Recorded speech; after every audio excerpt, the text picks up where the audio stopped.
Welcome back to another UCL Fantasy video. This will be the first draft for Matchday 7, and the plan is to also upload an updated draft and then the final team selection, and of course the deadline stream on the Tuesday the 13th of February. I'll be away around that time, but the plan is still to do a deadline stream if possible. Let me know what other kind of content you want to see for UCL Fantasy. From Matchday 8 onwards, I'll be uploading best wildcard and limitless team videos every single matchday. You can't use either chip because we have unlimited transfers for Matchday 7. It's always the case for the knockout stages. And as you can see on screen, we do get an extra 5 million in budget. So that's 105 million to spend in our 15-man squad. I'll be talking about my current draft, and I encourage you to also leave your thoughts and your drafts down the comment section below.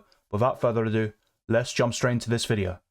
We'll kick things off with one of the best goalkeepers of all time in Manuel Neuer facing Lazio away. He's priced at 5.9 million, and that's a steep price for a goalkeeper. But in the knockout stages, I would recommend going for a choice in between the sticks that has a really good chance of progressing to the latter rounds of the competition. And I'm looking at Neuer or Ederson as the best premium goalkeeper to invest in. Man City are the favourites to win the competition, whilst Bayern are third or fourth in that list. Now, with group winners, they always have the first leg of the round of 16 away from home, whilst the runners-up are at home for the first leg. And with Manuel Neuer, he has kept 8 clean sheets in 15 matches since returning from injury, and Bayern Munich have won 2 games in a row, a 1-0 win over Union Berlin and a 3-2 win over Augsburg following their 1-0 loss to Werder Bremen. They've responded pretty well, and they're now 2 points behind Bayer Leverkusen with the same number of games played, and Bayern have conceded 18 league goals in 19 matches. Not a great return, but still not too shabby.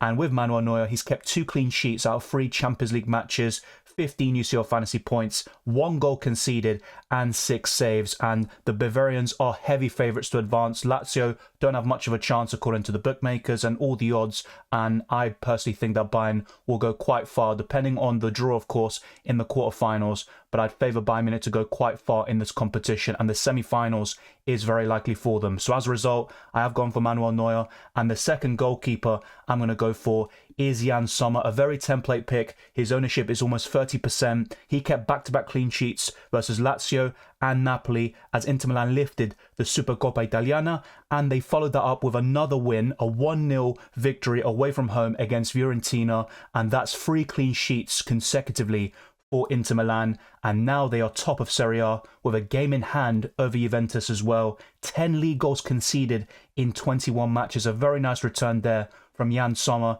and Inter Milan. He's also 4.5 million. The only issue though is they face Atletico Madrid, who are playing very attacking football in the last couple of years under Diego Simeone. I know all of us have this perception of Simeone being a very defensive manager. That is no longer the case. They do play a lot of attacking football and score plenty of goals, create a lot of opportunities, and they're one of the best teams to watch in Europe.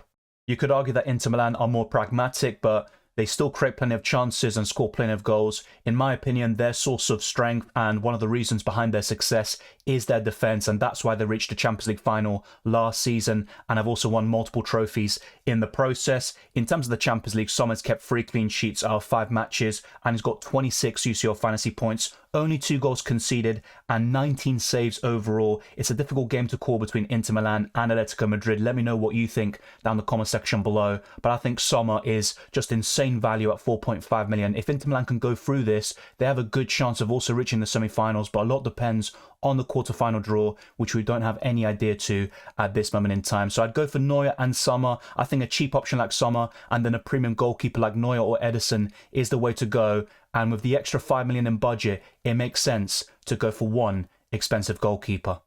The first defender covered in today's video is Mats Hummels, who was sensational in the Champions League group stages with ball recoveries and clean sheets galore. He was unavailable recently due to a virus, but he came on as a sub in Borussia Dortmund's 3-1 win versus Bochum yesterday, and he missed the previous 2 matches in the Bundesliga, which were 3-0 and 4-0 away wins, respectively, against Darmstadt and Cologne, and Dortmund are now 4th in the Bundesliga table with 26 goals conceded after 19 games. Not a great return, but they've been quite solid and consistent in the Champions League group stages, and not only that, it was the group of death with Paris Saint-Germain, Newcastle and AC Milan, and Hummels is a mega differential with 5% ownership, a bit similar to Neuer with 3% ownership, and that's 3 clean sheets out of 6 games there for Borussia Dortmund in the group stages. And like I said, it was a very tough group.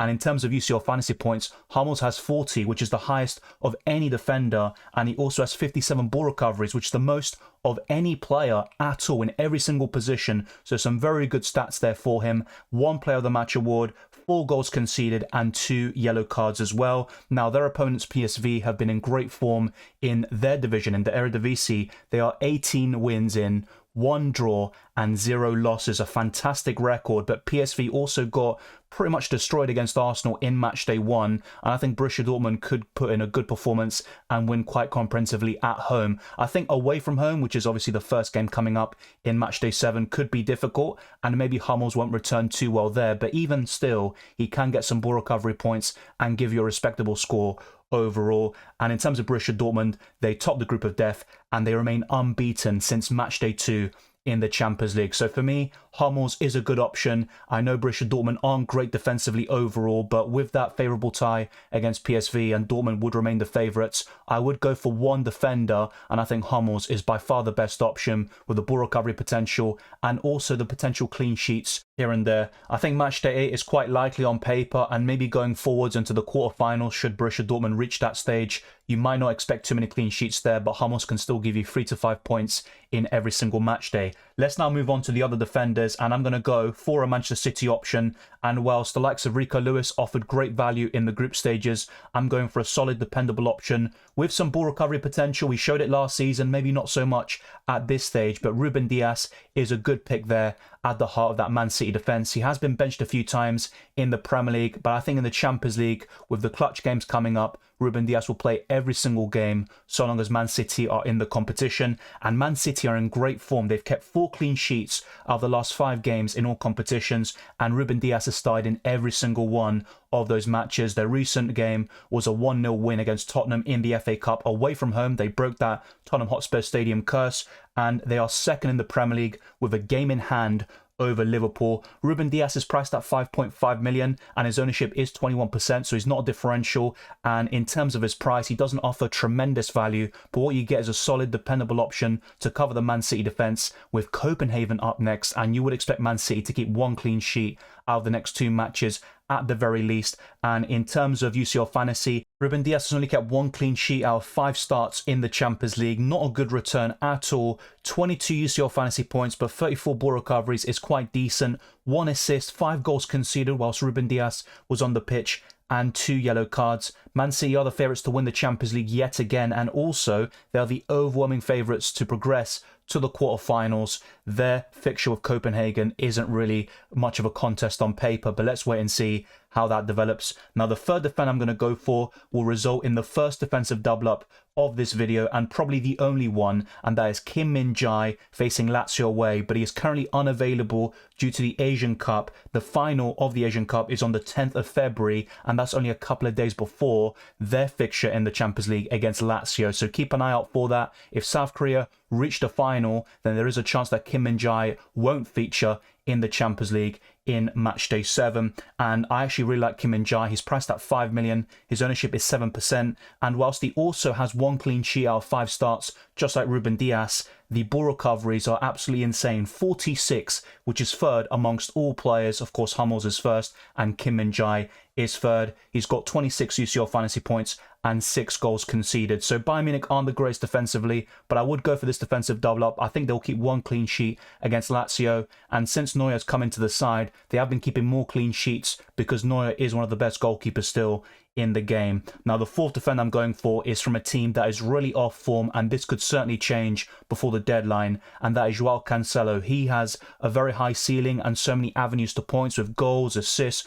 ball recoveries, player of the match awards, and much more, but Barcelona are looking really poor at this moment in time, and Cancelo was out for 3 weeks with a knee injury, which he sustained versus Las Palmas in early January, but he came back versus Villarreal as a substitute, and he was awful in that cameo. He was probably responsible for 2 or 3 of the goals Barcelona conceded there, and they ended up losing 5-3 at home, and Xavi will now leave at the end of the season. Barcelona are 4th in La Liga, 11 points off Girona, who are top of the table, and that's 29 goals conceded in the league in 21 matches. And if you actually think about last season, Barcelona were actually on course to break Chelsea's record of 15 goals conceded in 38 league games, but they ended up bottling that. And this season, they've been all over the place defensively. Barcelona were also dismantled 4-1 in the Supercopa de España final by Real Madrid, and they also eliminated in the Copa del Rey in extra time by Athletic Bilbao, a 4-2 loss. So things are looking dismal for Barcelona. They're out of the Copa del Rey. The Champions League is the only hope they have of a trophy, unless they make a miraculous comeback in La Liga, which is very unlikely to say the least. And Cancelo is a very template pick with 45% ownership. So this is a kind of a protective selection, a shield pick, as we say in FPL. But with the form Barcelona in, and also Napoli being their opponent, and to be fair, Napoli haven't been great themselves this season, but it's also a tough game to call there between Napoli and Barcelona, and you could potentially go against Cancelo and go with lower owned players who have a better chance of a clean sheet in Matchday 7 and potentially Matchday 8 as well. But in the Champions League, Cancelo has been very impressive. He has kept 2 clean sheets out of 5 starts, and he has 37 UCL Fantasy points, which is right up there amongst defenders. 25 ball recoveries, 1 goal, 1 assist, 1 Player of the Match award, which all came against Porto at home in Matchday 5. And he also has 4 goals conceded and 1 yellow card. So I still think Cancelo has high points potential, but Barcelona looking very vulnerable, and it's very difficult to call between Napoli and Barcelona. You'd probably still give the Catalans the edge, but it's going to be a tough one. And apart from Inter Milan, Atletico Madrid, this is one of the best ties on paper in the round of 16. The final defender is Saliba against Porto away, and as you can see, our entire defence is filled with players with away fixtures in Matchday 7, so maybe you want to go for players from teams that finish runners-up, but then you also have to think about who do you think will go through, and I wouldn't force home players in just for the sake of it, because you might find yourself transferring them out in Matchday 8 or Matchday 9 regardless, especially if you use your wildcard or limitless in the group stages, which tends to be a very popular strategy and one that I did this season and I tend to do in every single campaign. Let's now move on to the midfielders. I encourage you to leave your thoughts down the comment section below about every single position. But now these 5 midfielders are key, and in every fantasy format, the midfield position is integral to your success. I was originally going to go for Joshua Kimmich, but he picked up a shoulder injury and could be out until March. So my replacement for him is Rodri, who has 4 goals and 3 assists in 17 Premier League starts, and also 7 yellow cards and 1 sending off. So that's 2 league suspensions already, and that's always the concern with Rodri, with the way he plays. And he has played actually in a more advanced role in recent matches against Newcastle and also at times against Tottenham in the FA Cup, with Kovacic dropping deeper. He is priced at 6.7 million and his ownership is 27%. In terms of UCL Fantasy points, 25. 1 goal, 1 assist, 1 penalty earned, which also technically counts like an assist, 1 yellow card, 1 Player of the Match award, and 0 clean sheets out of 4 matches where Rodri started. 17 ball recoveries, which is quite low for Rodri standards. He tends to be very high up in the ball recovery department, and he also conceded 1 penalty himself. But Rodri is a great option, I think, just kind of a set and forget choice up until Man City are eliminated or end up winning the Champions League again. Who knows at this point?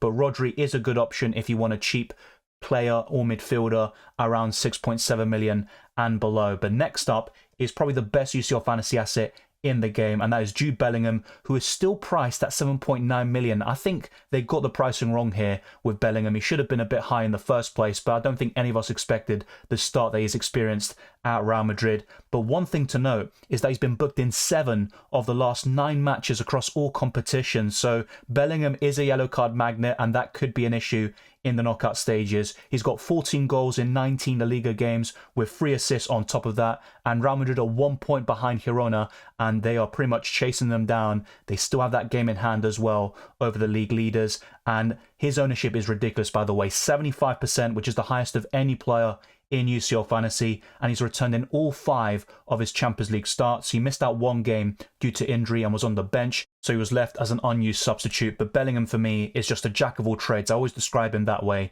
in UCL Fantasy. He's got 3 double-digit returns, 50 UCL Fantasy points, which is second only behind Galeno, 4 goals, 3 assists, 14 ball recoveries, 3 Player of the Match awards, and 2 yellow cards. So Bellingham for me is essential, and he's the best way to cover that Real Madrid attack. Next up is Phil Foden, who has been a great signing for me in UCL Fantasy, and this is the most nailed he has ever been under Pep Guardiola. He's got that slight chance of that changing with Haaland and De Bruyne returning, but I still think Foden will coexist with those players, and it could be Alvarez dropping to the bench. And Foden has 4 goals and 3 assists in his last 7 games across all competitions, 5 goals and 6 assists coming in the Premier League throughout the entire season. His ownership is 11%, so he's not a template pick, he's not a massive differential, but he kind of lies in the middle there. He's a good pick who can really gain you those green arrows and help you rise up the ranks. He's got 38 UCL Fantasy points, 2 double-digit returns, 3 goals, 2 assists, 10 ball recoveries,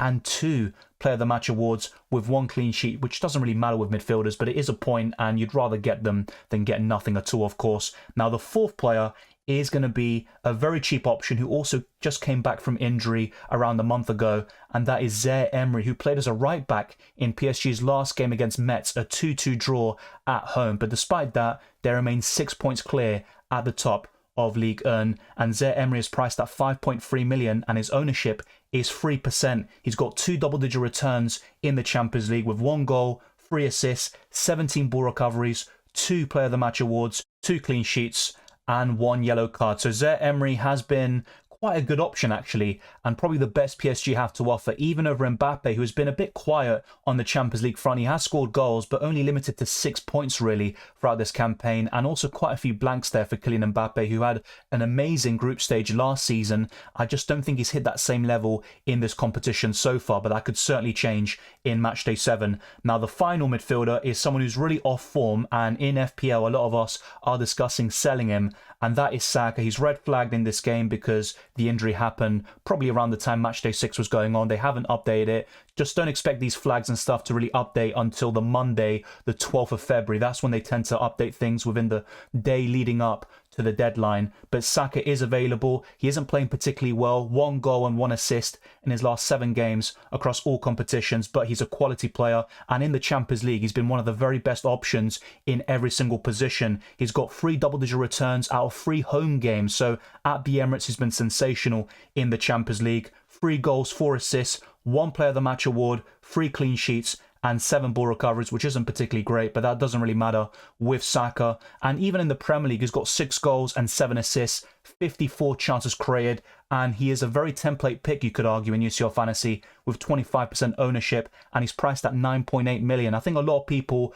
with that sort of budget will be looking to go for De Bruyne, and I don't really blame you there. But until I see De Bruyne starting consistently for Man City, I would prefer going for Saka at the moment, but that could certainly change, of course, going into the Matchday 7 deadline. And Saka has the joint most goals and assists in the Champions League so far, alongside Kane and Bellingham. He's also got the most dribbles in the Champions League, and Arsenal have scored the most goals in the group stages. So Arsenal have been very impressive in this competition so far. You could argue the group was quite easy. Let's see how they fare against Porto, which could be a tough test. But you would back Arsenal to still go through, and in the home match in particular, in Matchday 8, that's where they could really flex their muscles and also do enough to advance to the next round. So for me, this is a very solid midfield 5. My only concern is going for Rodri and Foden, and one thing I could do in the future is go for Ederson instead of Neuer, and then going for a different midfielder entirely compared to Rodri. I still have money in the bank after completing this 50-man squad, but let's now do that and look at the 3 forwards that will complete this squad, and I have to say there are some great picks in this position.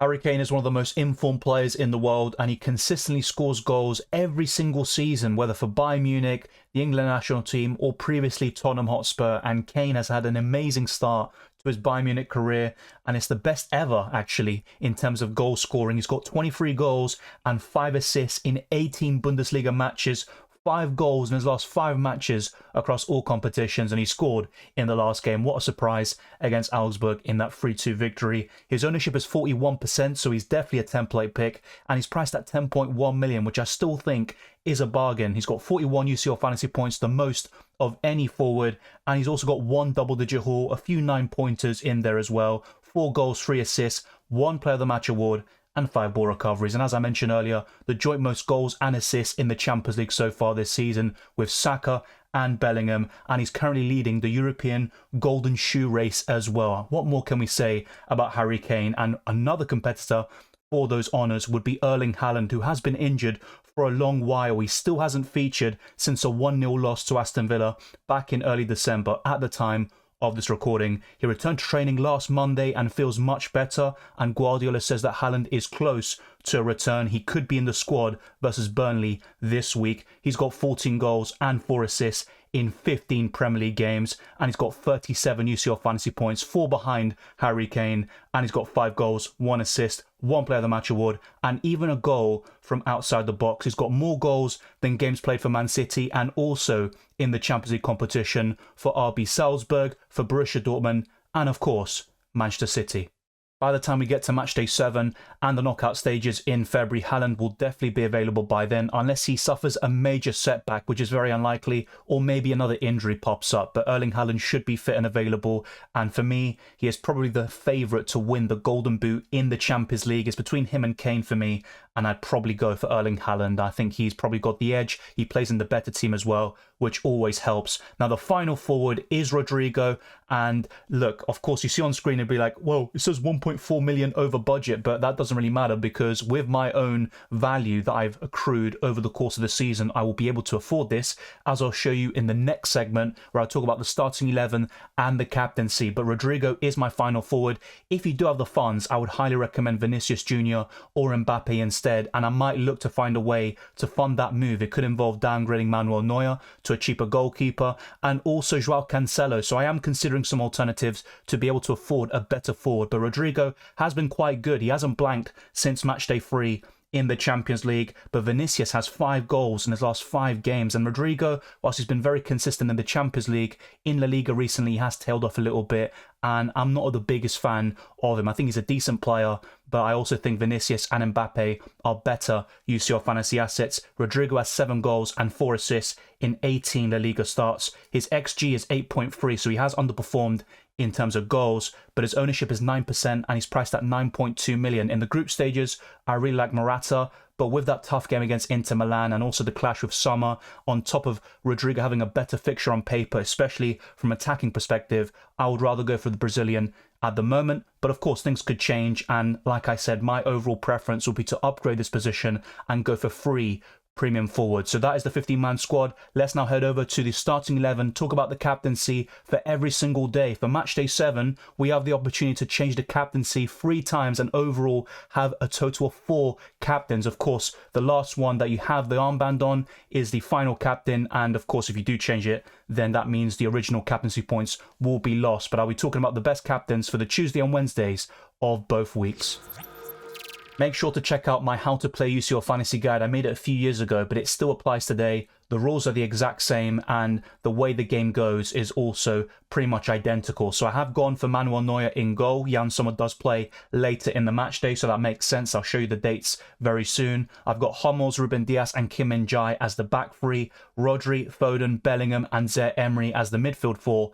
Harry Kane, Haaland and Rodrigo complete the front line, and I've got Sommer, Cancelo, Saliba and Saka on the bench. You may be thinking, why are you benching some of the best players in the game, including Saka? Well, the reason why is because they play later in the match day, and as a result, you want to have these players on your bench and make sure that everyone playing on the Tuesday, the 13th of February, is in your starting 11. Otherwise, you miss out on the points entirely. You have the ability to make substitutions during the substitution window between the different days within the match day. So let's actually look at the dates and you will see there why. So Sommer, Cancelo, Saliba and Saka all play on the 20th of February or beyond. And of course, there are some players in my starting 11 who do play quite late in the match day, like Mats Hummels, but that doesn't really matter anyway. And you'd rather start Hummels and put Cancelo on the bench. And then when it comes to it, if Hummels blanks or doesn't do too well, you can always make the substitutions. And that's the way it works. You want to take out your lowest scoring players for the players on your bench, and that will increase your chances of optimizing your points. In terms of the captaincy,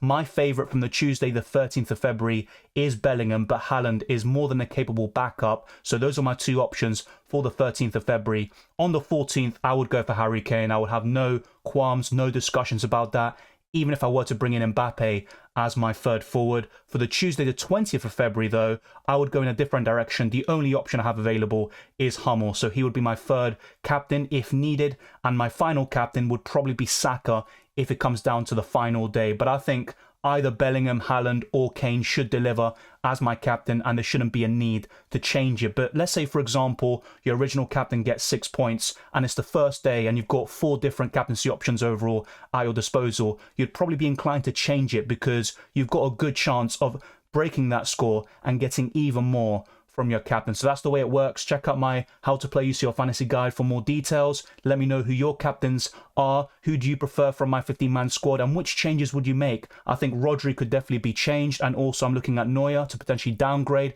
and that could lead to more funds to upgrade Rodrigo to Vinicius Jr. or Mbappe. Thank you very much for watching this video. If you enjoyed it or found it useful, then be sure to smash the like button and subscribe for new. I missed to get this video to the 200 likes. Let's smash that and go to 300 plus as well. And let's keep on pushing towards 23k subscribers and beyond. You can follow me on Twitter and Instagram, DylanRCM, and check all the links in the description below for the Patreon, Championships Discord server, the UCL Fantasy League, and much more. I wish you all the best of luck for Matchday 7 and the rest of the season. And I'll see you next time.